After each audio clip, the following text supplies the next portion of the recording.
नमस्कार, स्वागत है आप सबका। आप देख रहे हैं हमारा खास कार्यक्रम देश देशांतर। मैं हूं कवीन सचान। देश देशांतर में आज हम बात करेंगे कि केंद्र सरकार के केंद्रीय श्रम मंत्रालय ने नए मसौदा नियमों को जारी किया है। जो कामगार वर्ग हैं उनके लिए ये क्या है और इसमें स्टेक होल्डर से सुझाव मांगे हैं। आपको बता दें कि केंद्रीय श्रम मंत्रालय ने व्यावसायिक सुरक्षा, स्वास्थ्य और कार्य की दशा को लेकर जो 2020 के ड्राफ्ट रूल हैं, नियम हैं, उनको जारी कर दिया है और अब इन पर अगले 45 दिनों के भीतर स्टेक होल्डर से सुझाव देने के लिए कहा गया है।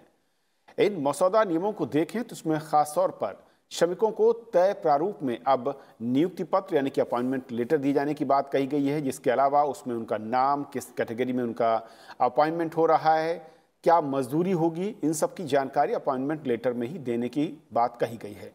इसके अलावा अगर 45 साल से ज़्यादा की उम्र है किसी भी कामगार या कर्मचारी की, तो उन्हें 1 साल में एक बार हेल्थ चेकअप कराने का प्रावधान भी इसमें रखा गया है।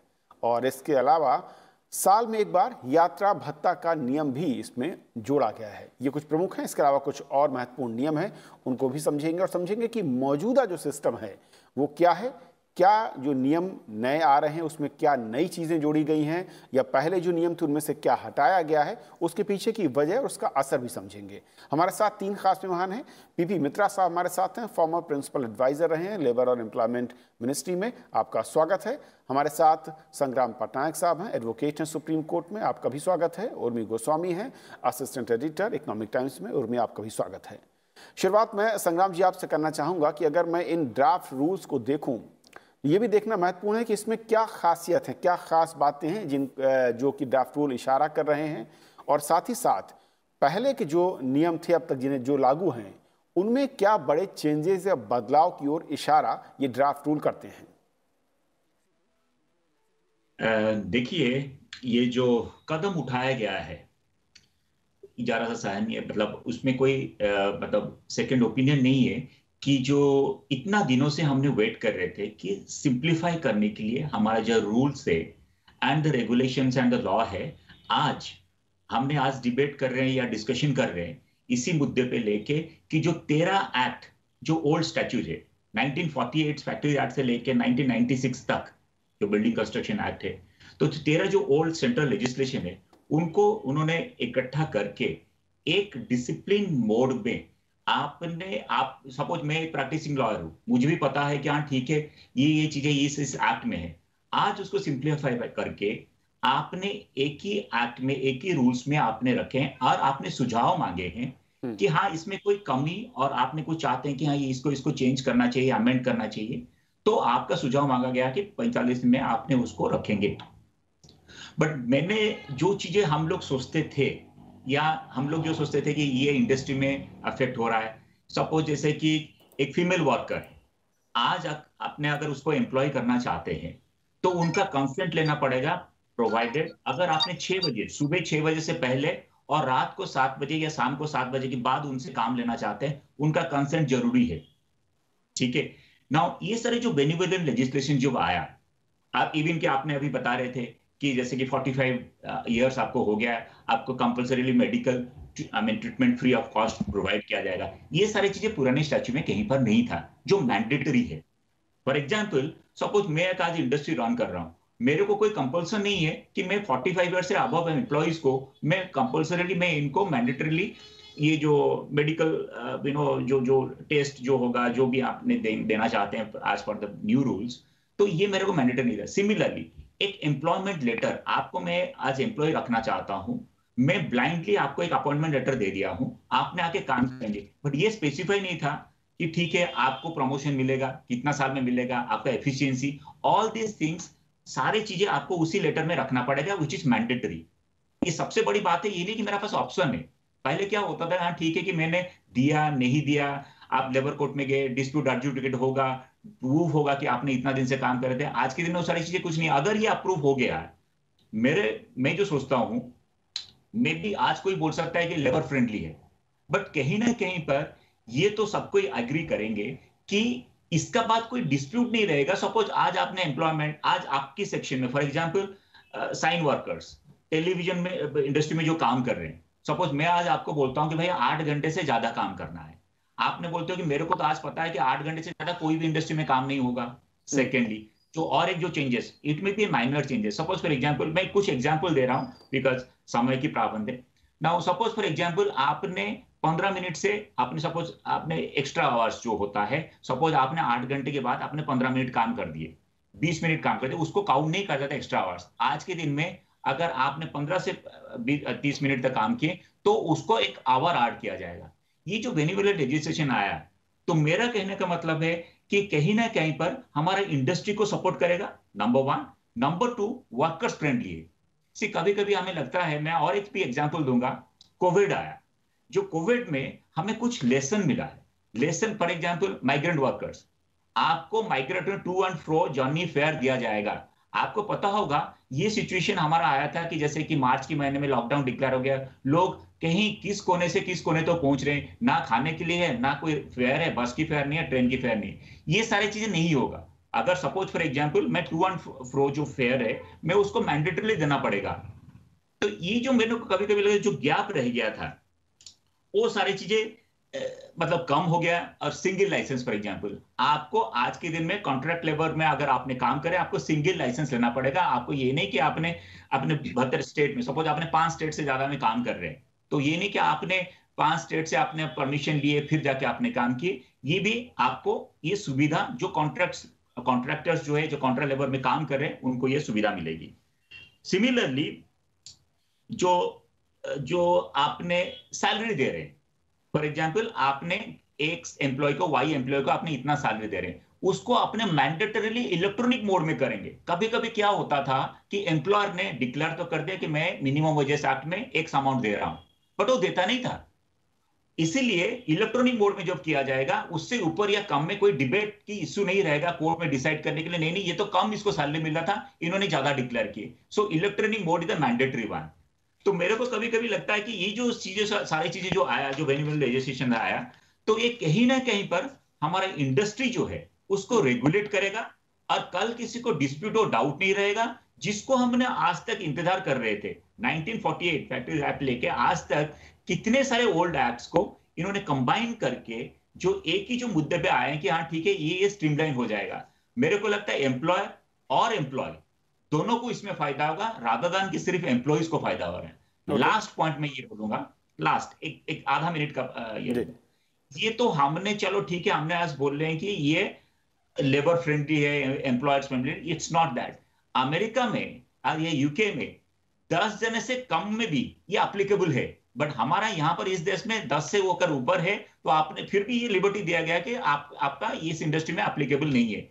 यूएस में एक्सेप्ट डोमेस्टिक हेल्प, आपने कोई भी, मतलब जो भी एमएसएमई सेक्टर भी, all of them, all this labour regulations are applicable, क्योंकि हमारे देश में ये लिबर्टी दिया गया था। और आज भी उसमें से कुछ कुछ इंडस्ट्री जो 10 से कम एम्प्लॉय कर रहे हैं उनको रियायत दिया गया है। ओके उर्मी, जिस तरीके से पटनायक साहब ने समझाया, मैं थोड़ा सा इसको और अगर तस्वीर को बड़ा करना चाहूँ, इन रूल्स को, जो ड्राफ्ट रूल हैं, कैसे आप देखती हैं? और ख़ासतौर पर जब दो महत्वपूर्ण चीज़ें हैं, एक तो कोरोना का जिस तरीके से रहा और लॉकडाउन, उसके बाद माइग्रेशन की जो स्थिति हुई, और दूसरा जब हम श्रम कानूनों को देखते हैं तो लंबी लिस्ट हुआ करती थी और उसको एक तरीके से कंपाइल किया गया, और साथ ही साथ उसमें सुधारों की बात या फिर मांग बहुत लंबे समय से होती रही है, और उनको भी इसमें कहीं ना कहीं एडजस्ट किया गया है, उसमें भी शामिल किया गया है।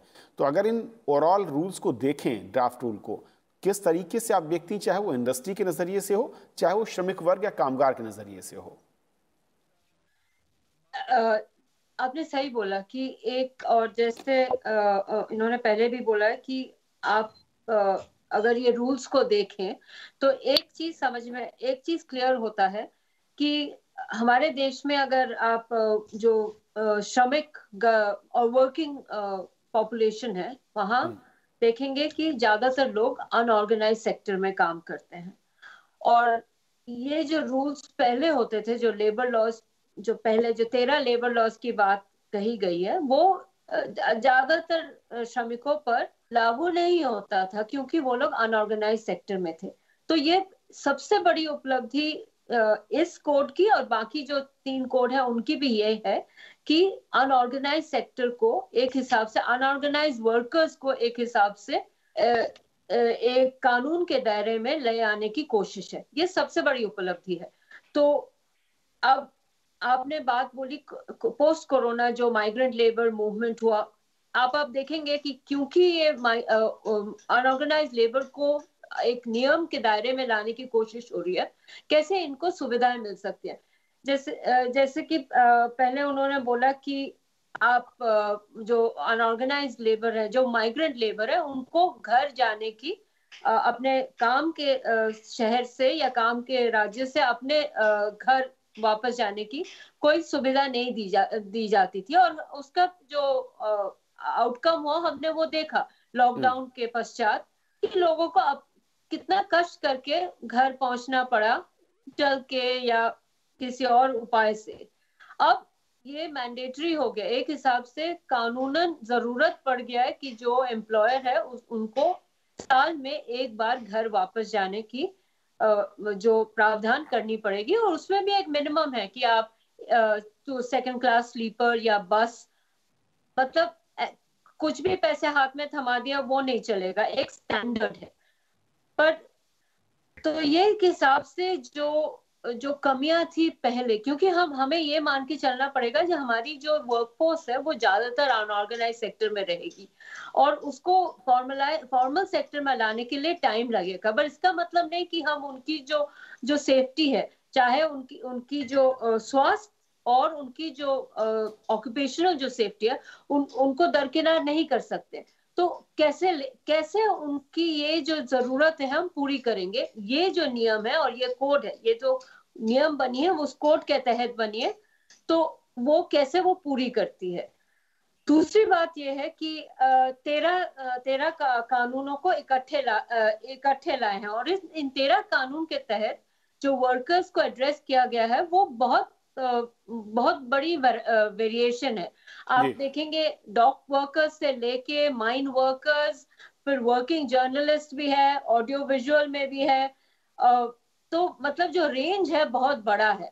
पर हर वर्कर, हर जो क्लास ऑफ वर्कर है, कुछ चीजें कॉमन रहती है, जैसे कि हेल्थ रिक्वायरमेंट्स, जैसे अपॉइंटमेंट लेटर, वेजेस, कितना पैसे की जो बात है वो कहीं लिखी तो होनी चाहिए कि आपको इतने में नियुक्त किया जा रहा है, इतने वेजेस में नियुक्त किया जा रहा है। छुट्टी की बात होगी, ओवर टाइम की बात होगी, ये सब चीजों को उन्होंने एक जो कॉमन है वो एक हिसाब से एक जगह कर दिया है। और जो हर क्लास ऑफ वर्कर की जो स्पेशल रिक्वायरमेंट है वो भी अलग से उन्होंने ट्रीट किया। जैसे कि आप अगर ये नियम पढ़ेंगे तो आप देखेंगे कि जो माइन वर्कर्स है वहां एक सेफ्टी और रेस्क्यू, यह बहुत बड़ी चीज है, क्योंकि वो ऑक्यूपेशनल हेल्थ, क्योंकि आप माइन में काम करेंगे तो चांसेस है और पॉसिबिलिटी है कि एक्सीडेंट्स होंगे।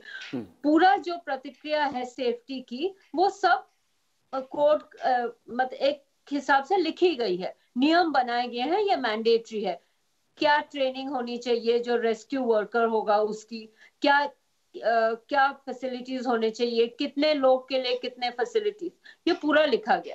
पर सबसे बड़ी प्रॉब्लम ये है कि आपने तो 13 कानून को लेके सिंप्लीफाई कर दिया। ये कोड जो बनाया है उसमें जहां जितने भी गैप्स थे वो कम करने की कोशिश की।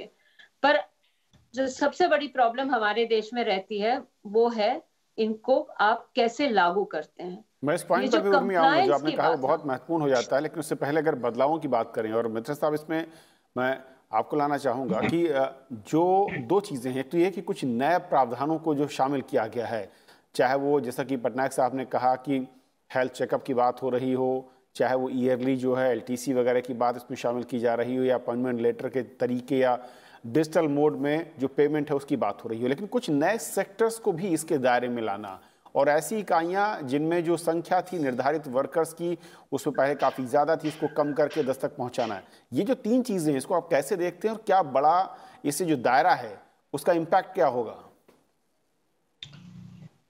देखिए, ये जो कानून में जो बदलाव लाई है, जो नया कोड आई है, ये 13 कानूनों को इकट्ठा करके उसके जो मुद्दे हैं उसको एक साथ, जैसे पटनायक साहब ने कहा है कि एक जगह में इसको सिंप्लीफाई करके रैशनलाइज करके लाने का एक प्रचेष्टा की गई है। ये कई साल से चल रहा था, लेकिन अभी फिलहाल कुछ दिनों से ये इसमें गति मिली है, क्योंकि एक पॉलिटिकल उसका कंसेंसस का भी जरूरी था। वो कंसेंसस अभी देश में आई है, तो उसके तहत ये सारे रैशनलाइजेशन की गई है।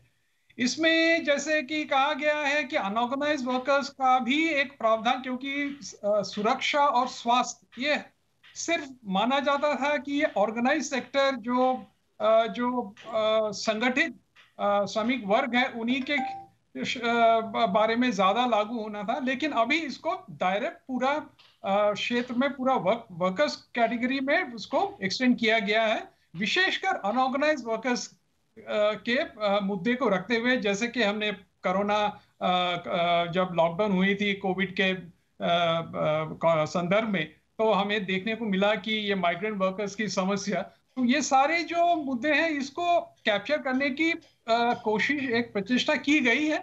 इसके वजह से जो प्रावधान है, जैसे एक सेंसस, एक ऑर्गेनाइज सेक्टर का रिकॉर्ड रखा जाएगा, उसका ऑनलाइन वो डिटेल्स इकट्ठा किया जाएगा, ताकि ये स्वास्थ्य और सुरक्षा की जो बेनिफिट है वो इनको दिया जाए। तो मेरे ख्याल से ये पूरा एक नया पहलू मेरे ख्याल से शुरू कर दिया गया है। और जो सबसे बड़ी मुद्दा जो है, एक कंसल्टेशन प्रोसेस सरकार ने इसको इंस्टीट्यूशनलाइज किया है। पहले फैक्ट्रीज एक्ट में इसका प्रावधान था, बट वो थोड़ा सा इंसिपिएंट था, इन द सेंस ये थोड़ा सा अभी उसको बहुत आगे हमने एक कंसल्टेशन प्रोसेस को एडवाइजरी बोर्ड के national advisory safety and health advisory board के माध्यम से हमने लाया गया है कंसल्टेशन प्रोसेस, ताकि एक डायनामिज्म इस प्रोसेस में लागू किया जाए। क्योंकि पहले जो फैक्ट्रीज एक्ट था वो हर चीज हमें पार्लियामेंट में जाके अमेंड करना पड़ता था। जैसे एक चैप्टर 4A जुड़ गया था फैक्ट्रीज एक्ट में, जो भोपाल गैस कांड के बाद 87 साल के आखिर में इसको जुड़ा गया था, जिसमें जो जहरीला गैस और जो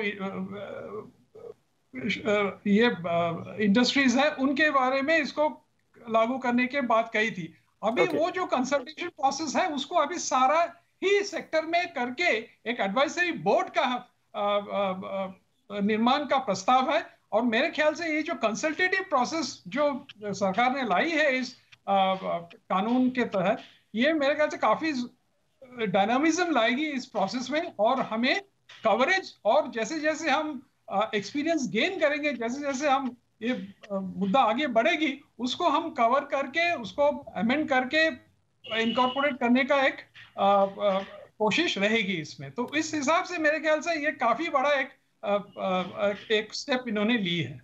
ओके पटनायक साहब, क्योंकि इसमें कई ऐसे प्रावधान हैं जो कि शायद पहली बार हम देख रहे हैं, मैं थोड़ा सा चाहूँ कि उनका जिक्र कि किस तरीके से वो बेनिफिट के तौर पर, अगर एक श्रमिक या कामगार या कॉन्ट्रैक्ट लेबर के तौर पर देखें या कॉन्ट्रैक्ट अनुबंध पर काम करने वाले कर्मचारियों के नज़रिए से देखें, तो वो बेनिफिशियरी नज़र आते हैं जो पहले नहीं थे। और दूसरा, ऐसे सेक्टर या ऐसे इलाके, ऐसे क्षेत्र जो पहले इसके दायरे से बाहर थे, जो इस तरीके के प्रावधान जो थोड़े बहुत थे भी, वो ऐसे कौन से सेक्टर से एरिया हैं जो कि अब इसमें जोड़े गए हैं? देखिए, मैं कुछ एग्जाम्पल दूंगा।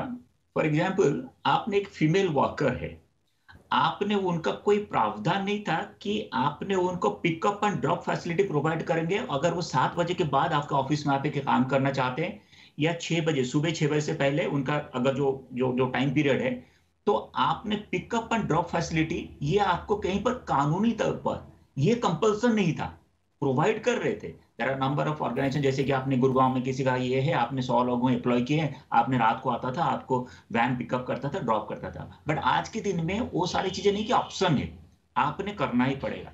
सेकेंड, सपोज प्लेटफॉर्म वर्कर्स है। प्लेटफॉर्म वर्कर मतलब सपोज जैसे आपने ले जोमेटो है, आपने अमेजन में जो काम करता है, जो बेचारा जो आता है आपको मोटरसाइकिल में, बाइक में आता है, डिलीवर करता है, उसका भी इस कानून के तहत उसका भी वर्किंग आवर्स गवर्नड है। उसका भी जो आपने एम्प्लॉयमेंट लेटर देंगे वो भी गवर्न है।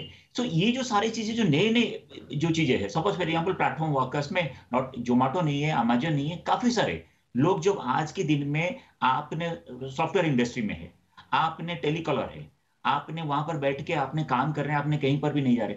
तो ये जो सारे लोग इस कानूनी जो आपने जो रूल्स जो लाए हैं, अगर मैं चाहता हूं कि इंप्लीमेंट हो जाए, और सब कोई चाहते होंगे प्रोबेबली, या ज्यादातर लोग चाहते होंगे, क्यों कि ये रेगुलराइज हो जाएगा।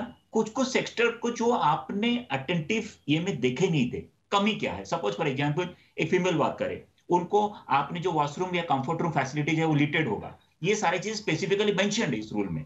सपोज ये near to your work station होना चाहिए, रात को कोई कोई एक हमारा लर्नेड सिस्टर काम कर रहे हैं, किसी भी सेक्टर में काम कर रहे हैं, तो उनका जो वॉशरूम या कंफर्ट रूम वो पास में होना चाहिए, लिमिटेड होना चाहिए, ये सारी चीजें क्लैरिफाई हो जाए। अगर सपोज आप, मैंने एक एम्प्लॉयर हूं, मैं इस इंडस्ट्री चला रहा हूं, मैं ये सर्विस प्रोवाइड नहीं कर पाता, तब मेरे को करना ही नहीं चाहिए। मैंने उसमें क्या करूंगा, सपोज जैसे मेरे ऊपर पेनल्टी होगा, प्रोसिक्यूशन होगा, उससे अच्छा है कि मैं उस तरह का एम्प्लॉयज को रखूं ही नहीं। जो बेनिवोलेंट लेजिस्लेशन की बात जो कर रहे थे हमारे two brilliant speakers prior to me, so जो चीजें जो पॉइंट जो रख रहे थे, मेरे को कहीं ना कहीं पर देखिए, लेबर जो है कंकरेंट लिस्ट में, ये सबको पता है। नाउ ये स्टेट एंड सेंटर मिलके ही करना पड़ेगा। नाउ सब अगर आपने पूछेंगे कि हाँ ठीक है ये सक्सेसफुल होगा ही नहीं होगा, मेरे को तो लगता है कि इससे अच्छा एक रेगुलेटेड लेबर लॉ, और सबको को पता है कि तेरा एंटी लेबर लेजिस्लेशन को कंबाइन करके एफर्ट किया गया, वो तो चलो ठीक है, एक तरफ मैंने उसको एक साइड में रख लेते। आज के दिन में ये जरूरी है या नहीं है? ट्रांसपेरेंसी, फॉर एग्जांपल मैं एक माइग्रेंट वर्कर हूं, मेरे को कितना मिला, मेरे को सपोज 6 महीने के अंदर मेरा एलिजिबिलिटी बनता है कि मैं ट्रैवल करूंगा तो मेरा एम्प्लॉयर मेरे को पैसा देगा, इलेक्ट्रॉनिकली ट्रांसफर होगा। तो कभी ना कभी मुझे लगता है कि जो चीजें हमारा पहले, आई वुड से कि एक पुराना एपिसोड था जीवन में, लेबर लॉस में एक नया दौर है, इसमें ट्रांसपेरेंसी है, इसमें कोई एम्प्लॉयर या एम्प्लॉय का डिस्क्रिप्शन नहीं है, लॉ इज मैंडेटरी बाइंडिंग। तो इसीलिए क्या होगा कि मैं अगर आज एम्प्लॉयर हूं, मैं बोलूंगा भैया मैं अगर कर नहीं पाऊंगा, मैं सपोज इस रेस में, इस दौड़ में मैं जीत नहीं पाऊंगा या फॉलो नहीं कर पाऊंगा रूल्स, तो मैं बाहर हो जाऊंगा रेस से। तो इसीलिए ये जो कानून आया है, और इतना दिन बाद, कहीं ना कहीं पर मुझे लगता है कि ये सिर्फ एम्प्लॉयर या एम्प्लॉय फ्रेंडली नहीं है, ये हमारा लेबर इंडस्ट्री को रेगुलेट भी करेगा, और उसमें दो फायदा होगा। फॉर एग्जांपल मैं एक प्रैक्टिसिंग लॉयर हूं, मेरे को बार बार किसी कोर्ट का अवार्ड के लिए इंतजार नहीं करना पड़े। सपोज इसमें और एक भी है, सेंट्रल गवर्नमेंट जो अप्रोप्रिएट गवर्नमेंट है for the PSUs can also go against the award of the labour code. Suppose appropriate government जो है सारे PSUs के लिए सेंट्रल गवर्नमेंट है ना, उसका जब काल एक अवार्ड आ जाता है मेरा, उसका अगेंस्ट में भी मैंने central government can take a decision. तो ये जो सारी चीजें नई नई चीजें जो उभर के आ रहा है या आ गया है, 45 दिन का टाइम है, उसमें अगर हमारा जो भी सजेशन, सपोज आपने बोल सकते नहीं नहीं जी उसको 8 आवर्स नहीं करके 9 आवर्स कर लेते हैं, वो तो मैं मानता हूं, बट 8 आवर्स तो मस्ट है। मैं अगर एक एम्प्लॉयर हूं, 8 आवर्स के लिए मैं किसी को भी दूंगा, मैंने terms and condition employment letter में रखूंगा, और 8 आवर्स मैंडेटरी है। उसका बाद जो है ये आपने डिसाइड करेंगे कि हाँ ठीक है 30 मिनट से अगर ऊपर हो जाता है 1 घंटा हो जाएगा। मित्रा साहब, क्योंकि अगर हम इसका, जो उर्मी ने कहा था कि इम्प्लीमेंटेशन जो ड्राफ्ट है, हालांकि ये मसौदा नियम है, इसमें स्टेक होल्डर जो है सुझाव देंगे, उसके बाद फाइनल रूल सामने आएंगे, लेकिन फिर भी जो इसका एक बड़ा चैलेंज है वो है इम्प्लीमेंटेशन। उसे कैसे देखते हैं, और वहाँ पर अगर जो हम एक नए दौर में जाते हुए नज़र आ रहे हैं, अगर हम लेबर रूल्स को देखें, वहाँ पर क्या चेक एंड बैलेंस आपको लगता है जो ज़्यादा फोकस करने की ज़रूरत होगी? मेरे ख्याल से देखिए दो चीज़ें हैं यहाँ पर। एक तो जो very existence of the establishment, पहले यही नहीं पता चलता था कि कितने एस्टैब्लिशमेंट्स हमारे इस इंडस्ट्री में हैं। ये अभी जो रजिस्ट्रेशन का जो प्रावधान की गई है सम सुविधा पोर्टल के माध्यम से, मेरे ख्याल से रजिस्ट्रेशन अभी इनको करना पड़ेगा ऑनलाइन मैकेनिज्म से। एक बड़ी उपलब्धि है, क्योंकि ये कवरेज फिर ये बढ़ा देगी सारे देश की, क्योंकि पहले ये पॉसिबल नहीं था इन द मैनुअल सिस्टम। और दूसरी बात है इन्फोर्समेंट अभी इंस्पेक्टर्स, चीफ इंस्पेक्टर्स कम फैसिलिटेटर्स, एक नया कॉन्सेप्ट हमने लाया है। ये नया जो कॉन्सेप्ट है ये एक इट्स ए काइंड ऑफ ये गाइड करने के लिए है। ऐसा नहीं कि वो इंस्पेक्टर पहुंच जाएगा और वो फिर अपना रेगुलेटरी फंक्शंस का फाइन्स, पेनल्टीज वगैरह वो इस्तेमाल कर, ऐसा नहीं है।